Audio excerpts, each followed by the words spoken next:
सरगोदा में खातून का दोस्त और उसके साथियों पर ज्यादती का इल्जाम। खातून के वालिद ने अगवा का मुकदमा दर्ज करवाया। पुलिस ने खातून को बाजियाब करवा लिया। मुद्दई मुकदमे ने पुलिस पर रिश्वतखोरी का इल्जाम लगा दिया। आपको बताएं कि सरगोदा में खातून का दोस्त और उसके साथियों पर ज्यादती का इल्जाम। खातून के वालिद ने अगवा का मुकदमा दर्ज करवाया। पुलिस ने खातून को बाजियाब करवा लिया। मुकदमे ने पुलिस पर रिश्वतखोरी का इल्जाम भी लगा दिया। पुलिस एहलकार का लड़कियों को इस्तेमाल करके लड़कों को फंसाने का इंकशाफ। सरगोदा में आशना के साथ फरार होने वाली लड़की आशना के दोस्त ने ही अगवा कर ली। सरगोदा चक 98 की 16 साला वजीहा को अली असगर ने शादी का झांसा देकर साथ ले लिया। इसी पर बात करने के लिए नुमाइंदा 7 न्यूज़ मोहम्मद शफीक हमारे साथ मौजूद हैं। शफीक, बताइएगा कि सरगोदा में खातून का दोस्त और उसके साथियों पर ज्यादती का इल्जाम लग दिया। जी बिल्कुल, जिला भर के थाने दुकानदारी में तब्दील हो चुके हैं। जहां मुद्दई और मुलजिम से तो रिश्वत लेने का बाजार गर्म था ही, लेकिन अब मौजूदा जो है तफ्तीशी अफसरान ने शहरियों को लड़कियों के जरिए और फोन के जरिए जो है वो ट्रैप कर फंसाना शुरू कर लिया और अपने मुतअद्दिद गैंग चला रहे हैं। पहले भी 7 न्यूज ने इस किस्म की स्टोरियां ब्रेक की हैं, लेकिन ये ताजा तरीन स्टोरी में सरगोदा के 98 चक में 16 साल लड़की है वजीहा मुनव्वर नामी, जिसने अपने एक अमीर दोस्त को जो है वो फांसा है और उसके साथ घर से फरार हो गई थी।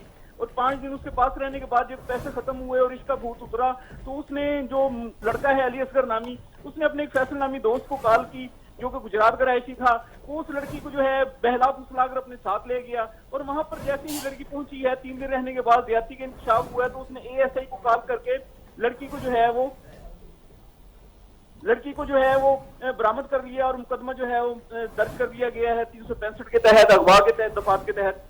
लेकिन जैसे ही एएसआई के पास जो है वो मुलजमान पेश हुए हैं तो उसने 3 लाख रुपए जो है वो डिमांड की और 3 लाख रुपए की रकम भी जो है ना वसूल कर ली। बाद में ये इंकशाफ हुआ है, मुद्दई ने भी और जो मुलजिम के लवाहिकीन ने उन्होंने भी इंकशाफ किया कि हमारे 3 लाख में डील हुई थी, जिसमें 1 लाख रुपया जो है वो एएसआई उमर फारूक को देना था।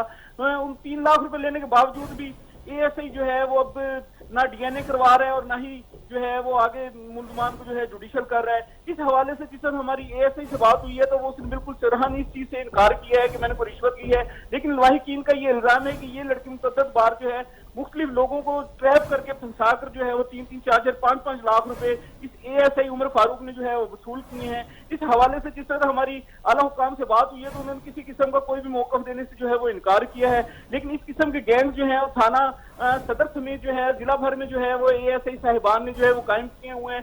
पहले भी 7 न्यूज ने इस किस्म की स्टोरियां ब्रेक की और मुतअद्दिद अफसरान जो है उन्होंने इंक्वायरी करने के बाद जो है जो एएसआई साहिबान है, तफ्तीशी साहिबान है, उनको जो है वो मुअत्तल भी किया है। उनकी अभी तक जो है इंक्वायरियां भी चल रही हैं। लेकिन ये ताजा तरीन स्टोरी के हवाले से थाना सदर की जो स्टोरी है वो सामने आई है, जिसमें एएसआई ने 3 लाख रुपए लेने के बावजूद भी जो है ना लड़के का डीएनए करवाया है और ना ही जो है उनको जुडिशल कर रहा है। इस हवाले से जिस वक्त मुद्दइयों से बात हुई है तो उन्होंने इस बात का इकरार किया कि 1 लाख रुपया एएसआई का, 2 लाख रुपया जो है हमारा था, 3 लाख में डील हुई थी।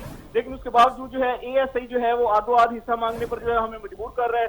जिस वक्त मुलजमान के लवाहिकीन से बात हुई है तो उन्होंने 3 लाख रुपए एएसआई को बतौर रिश्वत देने का जो ठीक है, एएसआई ने 3 लाख रुपए भी ले लिए और ना डीएनए करवाया, ना जुडिशियल पेश किया। आपका बहुत शुक्रिया शफीक।